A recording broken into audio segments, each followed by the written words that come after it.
What do you think of hedge funds today? Well, I think that, I've made a bet, famous bet that Carol has been keeping track of, where I'm betting that a large group of hedge funds, funds of funds, will underperform the S&P over time. How many people have taken that bet? Well, we got $1 million bet for charity, actually, out in something called long bets. But calling yourself a hedge fund does not make, and it gives you no special way to make money, and the fees associated with it are very, very high. And I do not think the results of hedge funds in aggregate will be better than the S&P. Diversification is a protection against ignorance. That's even which better. is not, and there's nothing wrong with that. At all. If you don't follow companies and businesses, and you want to invest in the American economy, it makes a lot of sense to buy an index fund. It makes the most sense, because you don't know that much about specific companies, but you do know that America is going to be way ahead economically 10 and 20 and 30 years from now, and that's a way to own a slice of it. And how do you feel about America, 5 years, 10 years? I know there's sort of these unprecedented challenges. I guess maybe every generation in some way, shape, or form feels like they're having unprecedented challenges. But no, this is nothing. We had a civil war. Just imagine that. In April of 1942, we were losing the war at that time. That was 4 or 5 months after the war broke out. And the Dow was at 100, The Dow was at whatever it is now, 17,000. All my life I've heard people talk about how terrible things are, and you're hearing it in the political campaign now, make America great again. America's great now. It's never been greater. And it's ridiculous. And the thing about the stock market, in the 20th century, we had 2 world wars, a Great Depression, God knows how many recessions, flu epidemics, atomic bomb, you name it. The Dow Jones average went from 66 to 11,400. The stock market does wonderfully over time because American business does wonderfully over time. And it gallops. And in one person's lifetime, I'm 85, in one person's lifetime, real GDP per capita in the United States has gone up 6 for 1. Now just imagine if you told my dad in the waiting room, that your kid is going to see a 6 for 1 increase in the average GDP. He thought the country had already gone pretty far. They discovered the auto and the airplane and a few things. He thought there was nothing left to discover at that time. Right. We found it all.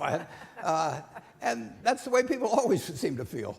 But this country, there's never been anything like it, and there never will be. And we're going to look back 50 years from now or 100 years from now and think this was the dark ages. What makes you most optimistic for the next decade about America? Well, next couple decades? just imagine, 1789. Just go back just a few hundred years. There wasn't anything here, in this country. And this country has all come about in a few hundred years. We had less than 4 million people, when we became a country. China had 300 million people at that time. Europe had about 75 million. They were just as smart as we were. They worked just as hard as we did. They had natural resources that were similar to ours. And yet we ended up with a quarter of the world's GDP, a few hundred years later. It's because we have a system that unleashes human potential. In our own company, you've got Tony Nicely at GEICO trying to figure out how to serve customers better tomorrow, how to bring down costs. You've got Matt Rose trying to plan for the future of railroads in Fort Worth today and tomorrow. You've got people at Apple trying to come up with new products that you and I haven't thought of yet. American capitalism is dynamic, so anytime you look at it on a static basis, you can get very pessimistic. And when I got out of school in 1951, the 2 people I revered most in the world, my dad and Ben Graham, told me it was a bad time to start in business. You can sit down at the start of every year and write down 10 or 20 reasons why things are terrible.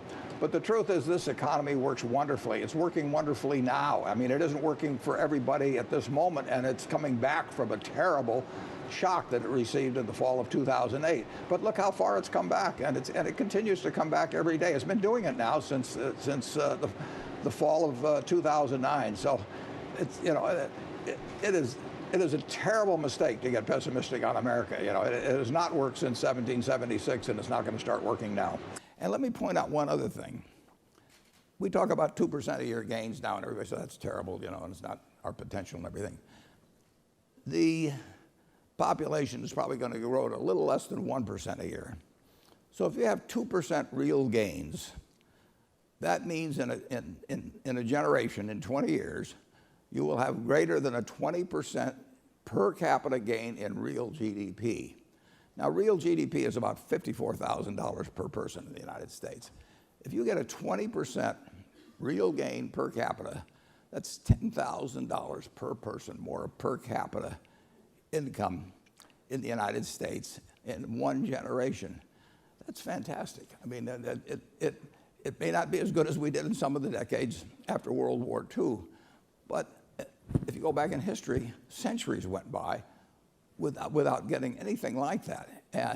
And 20% gain, how would you like to have that distributed somehow evenly across the population? You'd be rid of all poverty and everything else. So even at our present rates of gain, this country is turning out more and more stuff per capita year by year, and it will continue to do so. Can we just clarify one thing in that? I really, something I've always, what is a capita?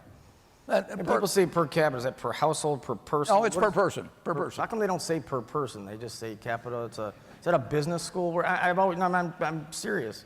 It's one of these things I've always wanted to know. I probably won't go to sleep tonight worrying about that, actually. Yeah. I mean, what you like? Warren Buffett's here. I figured I'd ask you that question. Per capita. No, you stay up tonight worrying about. I'll think about other things. Okay.